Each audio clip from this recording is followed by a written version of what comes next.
Hello, everyone, and welcome to our final 2020 San Francisco UX Writers Meetup. It's been a really unexpected year with a lot of ups and downs, but one benefit and positive thing that has come from it is the ability to grow the San Francisco UX Writers Network and welcome our international friends. My name is Kirsten Forsberg. I am one of the co-hosts and co-organizers of this event. Catherine Strauss is the other co-organizer, and she is also on this call. I want to take a quick moment and recognize Indeed for sponsoring this meetup and for Jason, who will be providing audiovisual support throughout. There's a couple housekeeping items before we start. The session is being recorded. We'll post the recording within a couple of days. After the main presentation, there will be some breakout rooms for activities and networking. Those rooms won't be recorded, just this main one.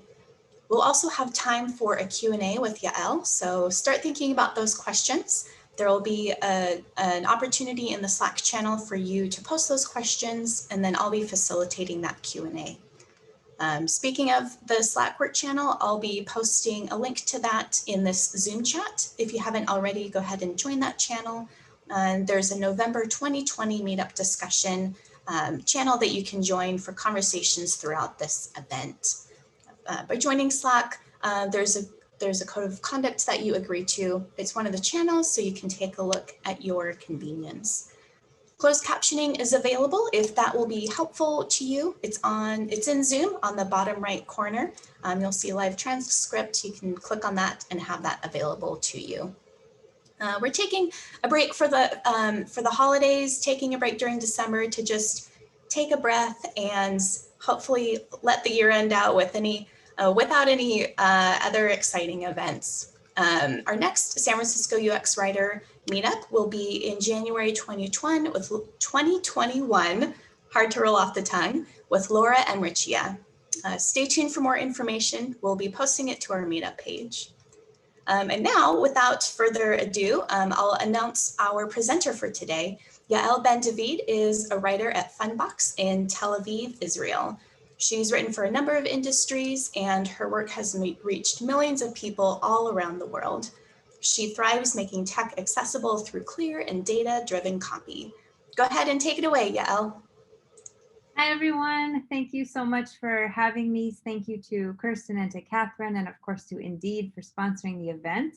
And I just need to make a quick shout out to Josh Gold, who I noticed is on the call. He is a designer who was previously at Phonbox, where I am now, and worked very intensely on the product I'm going to be using for almost all the examples today. So hi, Josh. Thanks for being here. And if you catch anything I say wrong, let us know. I'm not going to say a word. Let me go ahead and share my screen. All right. So today I'm going to be talking to you about writing two sides of one transaction. Real quick before we start, I'll just introduce myself. My name is Yael Ben-David. I moved from New York to Israel in 2007, and I've been living here ever since. Before I moved to Israel, I did a bachelor's degree in journalism at New York University, and that was sort of the beginning of my professional career as a writer. But shortly after moving to Israel, I decided I really didn't want to be a journalist and made a pretty sharp pivot into neurobiology. I went to graduate school in Jerusalem, and after 10 years in a lab, decided I didn't want to do that either. So I combined those skill sets in a way to become a UX writer for complex products. I'd basically been, the journalistic side was the writing and the telling the story and communicating with the audience. And then throughout my time doing research in the lab, I was working with complex concepts and figuring out how to present them in a way that made sense to different audiences. And it kind of all came together. I started as a UX writer at a genetics product and then moved into fintech. So really quick, I want to tell you what Phonbox is, like I said, because I'm just going to be using it for the examples of the points I make today. So I want to make sure we all have some common context. So it's a credit and payments solution for businesses in the US, right now only in the US and only in English. And I'm only going to talk about a payments product that we used to have. And real quick, the main happy flow was you have a buyer and a seller. It's a B2B product. So basically you have a buyer, let's call it Jimmy's Hats. And Jimmy's Hats wants to order a bunch of hats from the hat wholesaler. The thing is, they don't want to pay up front. They want to be able to sell those hats and make a profit before they pay. So that's where Phonbox comes in. We would pay the wholesaler, and then that would give Jimmy's Hats time to pay us back. Okay, so it's a win-win. The seller gets their money up front. They don't have to trust the buyer that they'll pay eventually. And the buyer doesn't have to pay up front. But it only works if we can bring both sides of to the table, right? We have no product if we have only buyers or only sellers. Now, we're really in good company with this challenge of needing to bring two segments to the table to make the product work. Think about eBay. They have customers and merchants that they need to speak to in one voice. They even have to break it down into B2B and B2C. And then you have examples like LinkedIn, where it's not in the financial space, but they have the same sort of paradigm of, if you don't have both job seekers and recruiters, you don't really have value in the product. Okay, so I want to talk about a few challenges that come up when you're trying to do this. And I think a lot of you out there probably write for these kinds of platforms. And so they'll be very relevant, but I think that there are things we can learn, especially about the methodology of how me and my team approach these challenges that are applicable to essentially any product you're writing. So the first one is that these different segments often have different pain. So let's take the part in the flow where the buyer wants to order from the seller. So the seller has this pain where they need the flexibility to adjust the final price. So for example, the seller might say, yeah, I'll fill your order for 60 hats, but I can't tell you exactly how much it's going to cost until I weigh the hats and know the shipping. At the same time, the buyer doesn't want to feel overcharged. So if the seller says, yeah, it's going to cost somewhere between 100 and 1,000, so that's not going to work. So what can we write that makes both sides feel like we've addressed their pain? So here's a screen from where the buyer is approving that Phonbox can send $1,150 on their behalf to the seller. And what we did here is we told them that this is estimated shipping, 15%, $150. So here what they're understanding, we used the microcopy estimated to make it clear that this is not a final number. We made the content design decision to pull it out as a separate line item instead of just lumping this big number together. And it was very important to us to be transparent and to explain where we came up with that number of $150, that it's 15%. That's how we calculated it. And in this way, the seller was assured that they would have the wiggle room they need. And the buyer also, his expectations were managed in a way that he wouldn't feel ripped off at the end of the day. And in subsequent communications, we also let them know that if we end up needing even more wiggle room than 15%, they'll have another opportunity to confirm. So how did we do it? So that's the most interesting part of the talk, right, is the methodology. I want to walk you through what we did so that you can do it. So the first thing is to research the offline flow. Excuse me. So this whole process is happening. This relationship between buyer and seller existed long before Phonbox, will exist long after Phonbox, and continues to exist in parallel with these segments' use of Phonbox. So how are they handling it today? That will give huge insights. And then how are they discussing what they're doing today? Okay, understand the out of product conversation. So yeah, you have sellers and you have buyers and they have different personas and they speak differently a lot of the times, but they are speaking to each other. So if we can sort of eavesdrop on that relationship, whether that be by listening to support conversations, doing direct user interviews, joining social media platforms where they hang out. There are certain Facebook groups or other places where they're talking to each other and we can observe. So you can get a lot, users can practically write the copy for you half the time. Then use that common context as an anchor, right? So everything you've learned about how they're speaking, use that, but then workshop language that's right for your product. And what I mean by that is demonstrated in this challenge. We discovered that the wiggle room sellers need, it's not always for shipping. So we needed something more general that would cover more use cases of why we're reserving this 15%. But at the same time, we can't be so general that no one has any idea what we're talking about because it's so ambiguous and vague. So these are some actual iterations that we went through. And if you want to take a second, you can think about what you think you might have chosen and why. And I just want to, while you're thinking about that, draw your attention to the fact that many of them include the word overage. Overage is arguably like the answer, right? Overage is exactly what I'm describing right now, but buyers don't say overage. And so if they don't, we're not going to. All right, we went with reserved for adjustments. And the way we did that is not only did we switch out reserved for adjustments for estimated shipping, we also changed the description below. So we said 15% of the order amount will be authorized for adjustments like shipping. So we kept shipping as an example, hoping that that would sort of help anchor the users if they weren't sure like what a possible adjustment could be. All right, now another challenge other than the different segments having different pain is that they use different terminology sometimes. So now let's talk about the part in the flow where Phonbox pays the seller, right? So if you recall, the buyer has already made the order, but now we're going to pay for it. And later we'll deal with the buyer paying us. So when it comes time for the Phonbox to pay the seller, so the seller has, a lot of times they use a process called Authorize Capture. So what authorize means, it's like when you go to a hotel and you give your credit card up front when you check in, but they don't actually charge any money, right? They just kind of, they authorize it. They check that you have credit there. So sellers are doing this. They want to make sure that before they allow this buyer to purchase through Phonbox, as opposed to using a different payment method like a credit card, like, are you going to use your Visa or are you going to use your Phonbox credit? Oh, I'm going to use my Phonbox credit. Well, they want to make sure you have enough Phonbox credit, right, before they start preparing your hats. The thing is that buyers were not always familiar with these terms.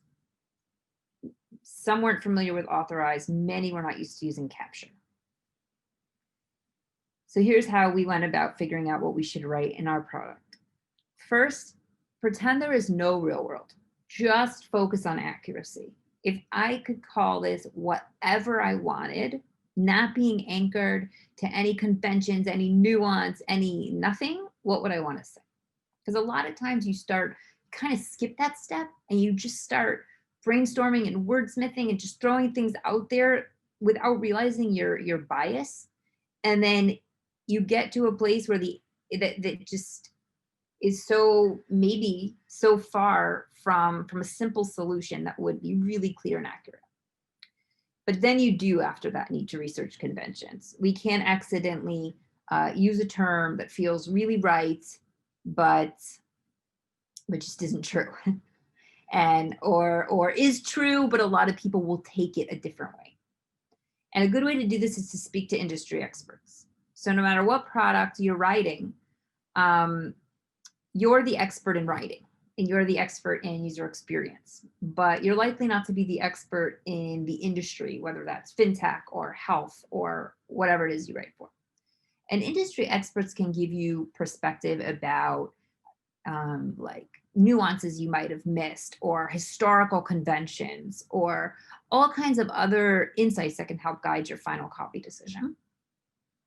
And use as many words as your user needs. And what I mean by that is, especially in complex products and especially in these products where you have multiple segments you need to address at the same time. So there's this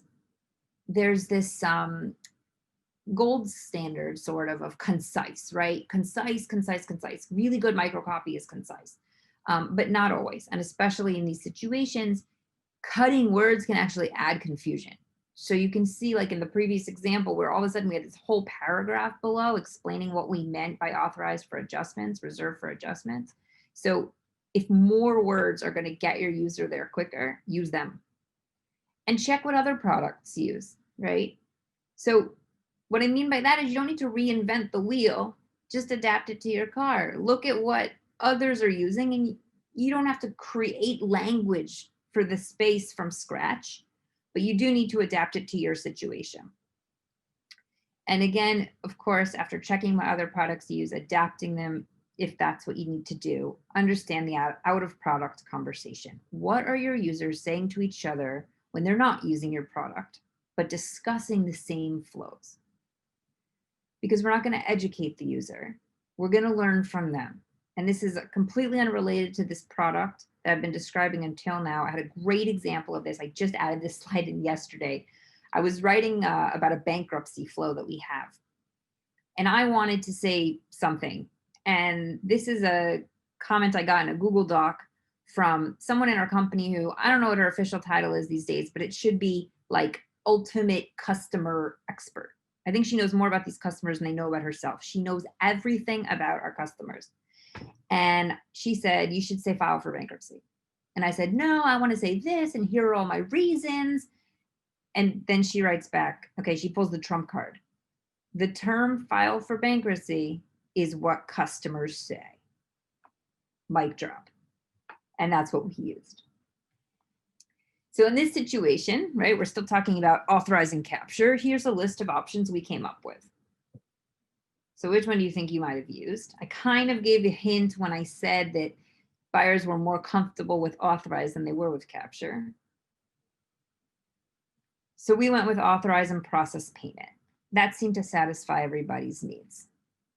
So here's a situation where the buyer is being told that the seller is going to authorize $20, but they're not processing payment. The net terms, meaning the period they have to actually start paying Phonbox back, the clock has not started ticking just because the funds were authorized, right? Just like you go to a hotel, they authorize your card, you don't suddenly have a month until you have to pay MasterCard back, right? You have time, you have net terms that don't begin until the funds are captured, that don't begin until payment is processed.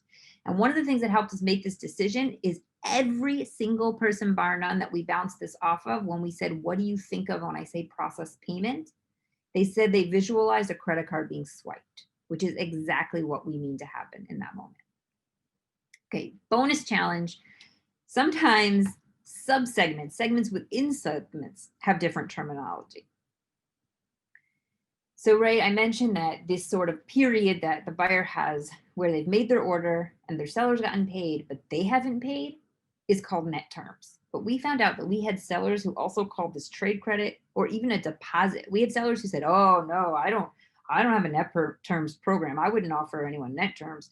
I make them pay 10% up front. And then 60 days later, they pay the rest. Okay, well, that's basically just a slightly lower risk version of net terms. So what are we going to do? Now, this example comes actually from a marketing page, but I think it explains the copy challenge and solution really well. So I'm going to bring this example. I'm a merchant who, right, that's another word for our sellers. I'm a merchant who wants to offer access to net terms. And then below that, give your customers time to pay for their purchases while you get paid right away. So we used net terms. That was the term we decided to associate with our brand. But for anyone who didn't understand what net terms was, there's a very clear description below, so we don't lose those people. At the same time, if you do know what net terms is, that description below is not patronizing. It's not, let me define net terms for you, silly user, right? So I think we found this balance of how we could address these segments within segments. All right, next challenge. No one size fits all solution. That also happens. And why do I say no one size fits all as opposed to one size fits both? Bonus challenge. Sometimes you have more than two players. It's not just about buyers and sellers. So remember the situation where the buyer orders from the seller and then Fundbox pays. So sometimes an agent orders from the seller on the buyer's behalf. So here's an example of where the agent calls and says, listen, Hat Emporium, I have 17 hat stores who I work with, and they want to order hats from you, and I'm gonna manage that for them. So please send 17 hats to Jimmy's hat store, and hold on, I'm gonna pay you from their Phonbox account. But they can't log into the Phonbox account because it's not their account. So on the login page, right? So the seller wants this added exposure of third parties, right? That's good for them. If they can, acquire one guy who's going to bring them 17 hat customers, that's great. And the buyer wants the convenience of third parties, right? The buyer, it's good for them if they can sort of outsource this part of their workflow. And of course, the agent wants a job. So what we did is we added to our login page this at the bottom. Are you an agent? Send a remote request. And that way, if the agent's trying to buy hats on behalf of the hat store, but they can't log into the account, they say, oh, I'm an agent, and they click on send a remote request. And that way they can sort of make the purchase. And then there's like a subflow where the buyer has to approve it by logging into their account. But it gets more complicated, as it usually does. And the agent, turns out the third party wasn't always an agent. There were so many varied use cases where you had a third party involved. Well, now what am I going to do? So what we did is we first spent a long time trying to figure out a synonym for agent that wasn't so specific. So instead of saying, are you an agent? Let's say, are you and we couldn't come up with anything that actually suited all of these varied use cases, what could the third party be? So we went with this in the end. We turned it all around and we said, ordering for someone else, ask them to approve this payment method. Now, I think that's a really good a tool, like something to write down and to try on if it fits every now and then, is instead of talking about who they were, we talked about what they were trying to do. So I couldn't think about, do I want to talk to agents? Do I want to talk to, who do I want to talk to? Doesn't matter who I want to talk to. I want to talk to people who are ordering for someone else. And that got the job done. And sometimes you're going to have a different everything, right? Not just a different pain and a different terminology and just nothing in common. So we experienced this with our help center. This is basically our FAQ page or our knowledge base. Sellers want answers about Phonbox. And buyers want answers about Phonbox. And credit product users. Remember, I said at the very beginning, we have a credit product and a payments product. And this whole time we've been talking about a payments product. We have a whole other real big segment of users who don't even use this product who are coming to the same FAQ page. So how the heck are we supposed to serve them all? The first thing we did was inventory our resources. How much are we willing to invest in accommodating this situation? And what I mean by that is you're always going to have a lot of options. You're always going to have many solutions. And one of the biggest factors in deciding which to go with in general and solving any kind of these product problems, even beyond the realm of copy, is going to be how much you're willing to invest, how much time, how much men and woman power, like what are you willing to invest? So in this particular case, what that meant was dev resources, right? Our engineers could come up with all kinds of really sophisticated ways to filter out users by login or by cookies or which dashboard were they on. I don't know. They had like a million tools they could have used to really streamline this experience and really customize this experience. But the decision was made that we're not going to do that. We're going to try to handle this with microcopy alone. So the first thing we did was draw the right users in quickly. So we did that by organizing our FAQs with little tiles like this, and then writing in bold who we want to draw in. So here you can see it says offering net terms. That's the sellers. So we're hoping that if you're a seller, you'll identify, oh, I'm trying to offer net terms. I'm going to jump in here. I want to get those users in. And if you want to get net terms, so you're a buyer, right? But it didn't always work. There are more tiles here. You might end up in the wrong place. So the next step is to get the wrong users out quickly. We want to respect their time. We don't want them to make a mistake. We didn't do a good enough job of getting the right user into the right place. and they just read 3 pages about something that is a credit product that they didn't even know we offered. So what we did is we added to almost every article, and there were about 110 articles at the time, something like this. We offer 2 services, credit and net terms. This article applies to net terms. Okay, so the idea was we really tried to get the right user in, but hopefully if that didn't work, we could at least get the wrong user back out. All right. The best part is your turn. That's what I did. That's what my team did. That's how we solved some challenges. I broke it down into things I hope are takeaways you can use, but that's the real point here. What can you use? What you need to do when you find yourself in this situation is, first of all, find shared content. What do both sides care about? Talk about that. And find a shared voice. Now, I mentioned briefly that our buyers and our sellers have real different personas, especially when it comes to a certain level of sophistication, I would even call it. A lot of these, Jimmy's Hat Shops could be a brick and mortar that's a husband and wife running, and it's been in the family for 4 generations, and they don't even have a computer. And that's very different from a wholesaler who's working with agents, and each agent's bringing 13 shops, and they're not always speaking the same language, but they are, because they're speaking to each other already. So tapping into those conversations, what's the voice that resonates both? What is the language that both sides can tolerate? Lean into that. Find the shared terminology. And I think about it as getting in on their joke, right? If it's unintuitive to you, that doesn't mean it's wrong. If it's intuitive to them, that's their joke, if that's their convention, use it. The language is there for them. And when you need to, maintain multiple versions. If that's what you got to do, that's what you got to do. That's the talk. Thanks again for being here with me. The best place if you have questions or want to follow up with me after this meetup is over today is Twitter. I'm there much more than anywhere else. That's the talk. But before we kind of go to a Q&A, I want to suggest an exercise. So we're going to break out in a moment into breakout rooms. Jason's going to put everyone in breakout rooms. You're going to do like sort of a group exercise, and then we're going to come back together for a Q&A.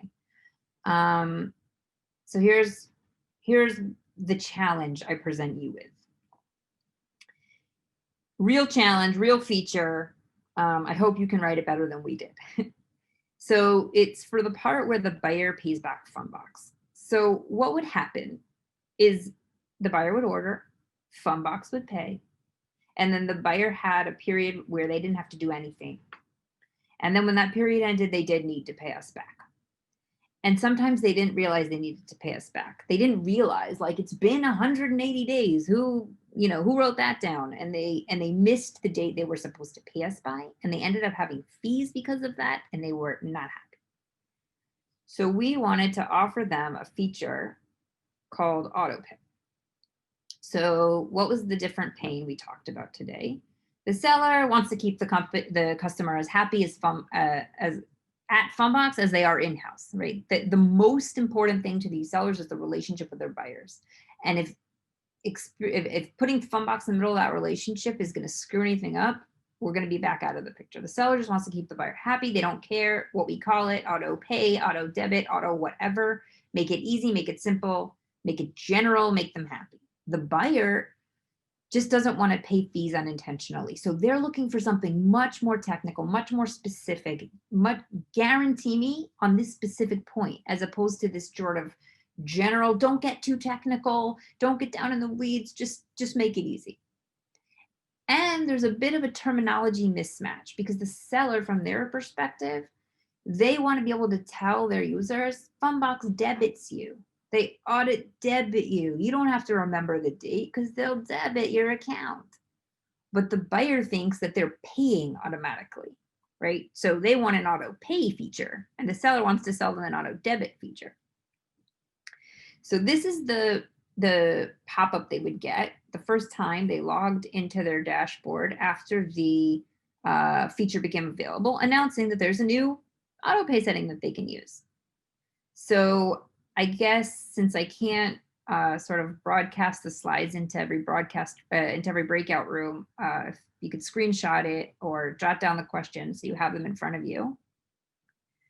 So what I think would be a good thing for everyone to do is first of all, discuss whether you would say auto pay, auto debit, or something else. What would you call this feature if you could call it anything? And try to think of some of the methodology that we talked about up until this point. Would you say that it's something they can turn on and off? Is it something they can enable and disable? Right. So we're words people. We like to get into the nitty gritty. So maybe it's not important to come up with a solution. It's important just to go through the process of why different options will or won't work. And in general, how would you improve this modal? So take a quick screenshot. Maybe someone can put it in the Slack channel so it's accessible the whole time.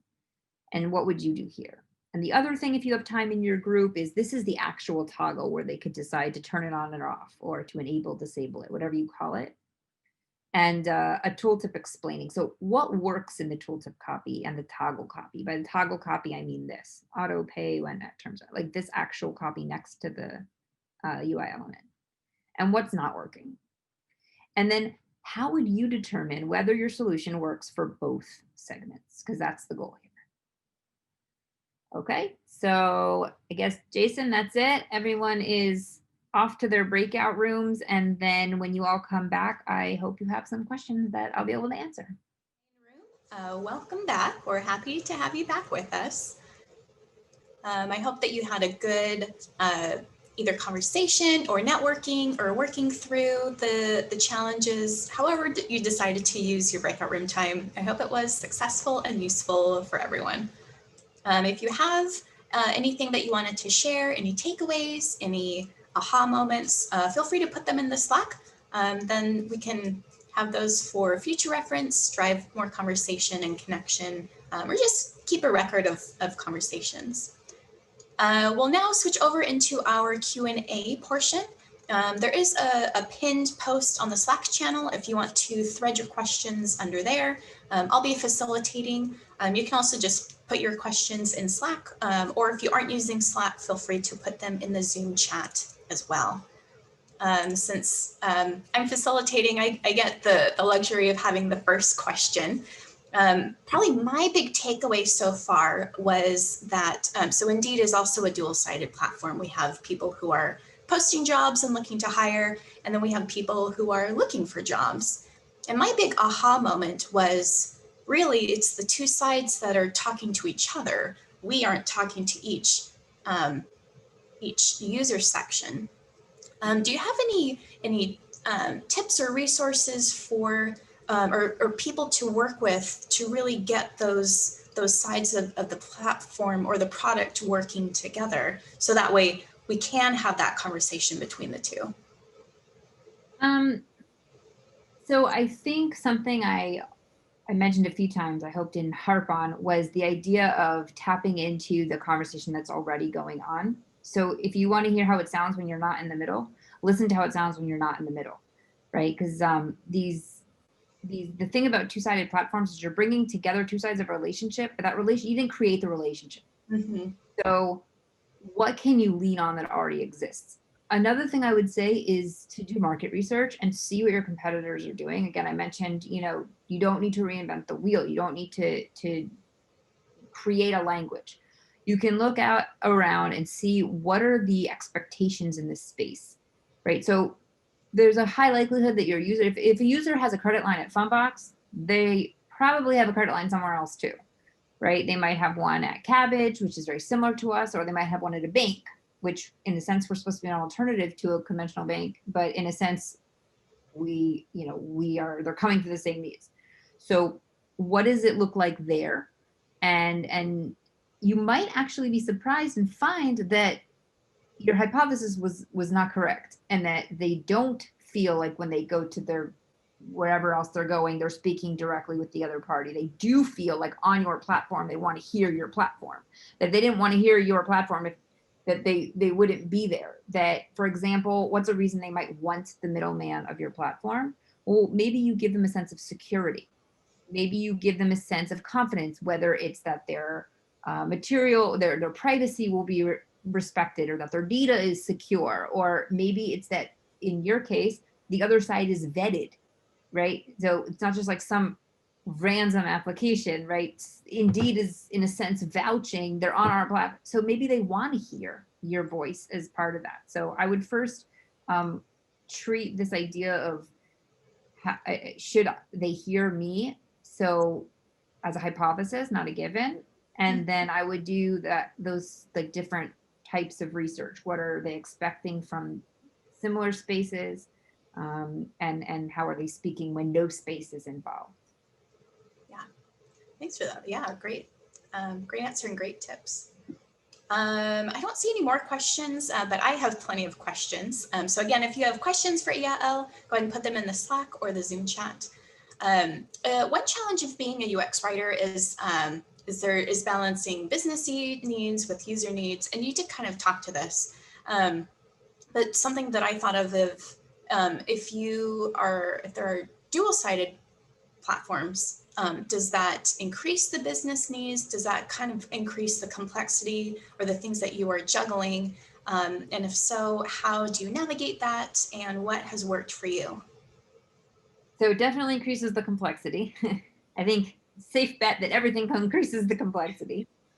But I think the way to sort of deal to cope with that complexity, with any complexity, is to get really specific, really concrete. What are your business goals? And, make more money is not a business goal. Like, you have to get really specific, really define it. Now, when you have two sides, we also had a real big challenge. Is our goal to make those fees from the buyers? Is our goal to make the commission from the sellers? If we can get more buyers by making less from them, is it worth it? Do we want to, we tried a model where we really were aggressive in recruiting buyers, and we hoped that they would invite their seller to the platform, right? So the buyer would say, I really want to get 60 days where I don't have to pay. I'm going to go to all my vendors and, hey, Hat Emporium, will you please not just let me pay with MasterCard, let me pay with Phonbox? That did not work. So then we said, okay, scrap that. Let's get the sellers to bring the buyers. So let's go to Hat Emporium and say, hey, Hat Emporium, do you want to offer your users, your customers, net terms? Because that's going to give you a competitive advantage, because hat wholesalers down the block, they don't offer net terms. So if you work with us as Hat Emporium, you can say, I do offer net terms with no risk to yourself. Send us all of your customers. Worked a little better. In the end of the day, the product doesn't exist anymore, so nothing worked. But that's also an option in the startup world. So I think one of the struggles we had was a business struggle. What is the business goal? And I think that if you work with, it's going to take a broad range. It goes far beyond UX. We work with a broad range of stakeholders. You can really come up with a very specific goal. And it's always important before you start writing copy to define success also. So define the problem, and how do you know if you won? And I think those are really basic building blocks to our process that unfortunately get overlooked. We have a question from Amy. Thank you, Yael, for such clear copy choices. Can you talk more about the research you do with users? Sure. So unfortunately, our team doesn't currently have a UX researcher, a dedicated researcher. So the silver lining is that we all get to do it. So I work with a team of UX designers, and they do most of it, but we do some in collaboration. And there are a lot of tools that we use. So one is the survey, which I do in really tight collaboration with the marketing team. There's a few reasons we do that. Marketing has a lot of unique perspective to contribute. Like they're really good at that kind of a thing. It's at how to speak with users, and they also help us decide when we want to speak with potential users versus existing users and things like that. And the other reason is because they're in San Francisco and we're in Tel Aviv in Israel, and our users are in the States. So it's another reason they're very tapped into things that we're not tapped into. So they send surveys, and we've all gotten those surveys. They're good in some ways, they're lacking in other ways. Something else we do, which can be much more insightful, but is also much more time consuming, is actual user interviews. So that's very cool. Like actually calling user, being like, listen, let me talk to you. Let's have a 40-minute conversation. I'll send you a $50 Amazon gift card at the end. And really getting them to talk about themselves and their business. That research is, and I think I mentioned it really quickly once, that users can write your copy for you, just like transcript everything. Like you have a survey, marketing's going in and copy pasting, quotes for testimonials for your landing page. You go in there and you copy paste, like, oh my God, they totally just named my next feature because I was like describing a problem and then they named the thing, and same of course goes for actual user interviews when you're on the phone with them. Another thing I like to do, it's very convenient, is listening into support calls. So a lot, the sort of argument against relying on that is that it's a biased sample. Support calls are not all of your users. They are your users with a problem. But those are the users you have failed. So that bias actually can work to your advantage. You want to listen to the people who are calling in and not understanding something and finding out what they don't understand and what are they calling the thing that they don't understand, and then call it that and they will understand. So that's another really valuable tool. What else? I would say get into, right? So a few times I referred to what is the conversation they're already having. And I kind of creepily called it eavesdropping, but how can you hear what they're saying to each other? So find out where your audience is. Okay, so like my audience is probably not on Facebook and they're definitely not on Twitter, but like find out where your audience is. Are they on LinkedIn? Are they on, most likely there's at least some industry specific platform where they, virtually hang out. And just read it, read the comments. What are they asking each other? What are they answering each other? And what terms repeat themselves? I think one time we went into a page, we did like a, Command A, just copied everything, all of the words, and put them in one of those word cloud things, and where whatever word came up most frequently was the biggest. And that helped us understand, what are they talking about? Just what are they talking about? And there's no more like a literal way to find out what are they saying than to see, okay, what word is biggest in the cloud? That's another one. Yeah, those are great tips and resources. Thank you. It looks like time for one, maybe two more questions. This question is from Marta. Do I understand you right that you have chosen to meet all segments on the same page rather than making different pages for different segments? This is always a struggle for me. What are your thoughts on this? So both. The answer is both. And that was sort of one of the points I was trying to make at the end, is that like for the first several examples where I showed different pain and different terminology, yes, we solved it all on one page. And then I hope that I was able to explain how we did that and how it is possible to do in certain situations.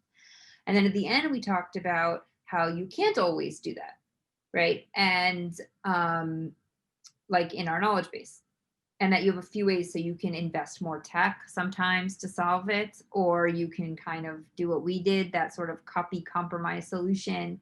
And sometimes no, like landing pages, for example. I know it's marketing, it's not copy, but it's not a product, but marketing, like, of course not. Of course, those are going to be far more targeted. So it's a case by case basis. And then I guess our last question is also from Amy.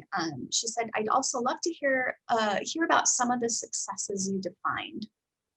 Defined. Okay. So a lot of time that's what I rely on as a writer, is the product manager's collaboration with the business executives. And they bring us success metrics.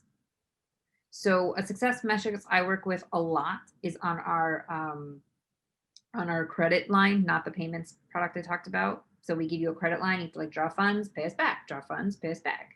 So 2 metrics, like, did they draw and how much did they draw? So those are success metrics I have defined. We have improved. I wish I had like I have another like 45-minute presentation I could show you about success, like about that. Like we changed this button and then they drew 15% more in the next week. And then we changed this button and they drew more amounts and like higher amounts. And so I would say for me, those are two really big ones, but more interesting than me is you. And for you, I would say the answer is to tap into the people who are really like the product and the business people who are defining success. Yeah, that makes sense. Unfortunately, we are coming short on time. We're reaching the top of the hour. Thank you so much, Yael, for coming. I can't wait to go through my notes and apply what I've taken away from this and just hit the ground with this. So thank you for coming. Thank you so much for having me. Yeah, this was a great way to really close out the year, end of year strong. Also want to shout out Jason. Thank you for helping with the audio, visual, and tech support, and indeed for sponsoring this. We are going to take a break for December, but we'll see you everyone back in January, where Laura will speak to us. Until we meet again, I hope everyone is able to safely celebrate any holiday that you observe and that the year ends gracefully for all of us. Until then, take care and I'll see you in January.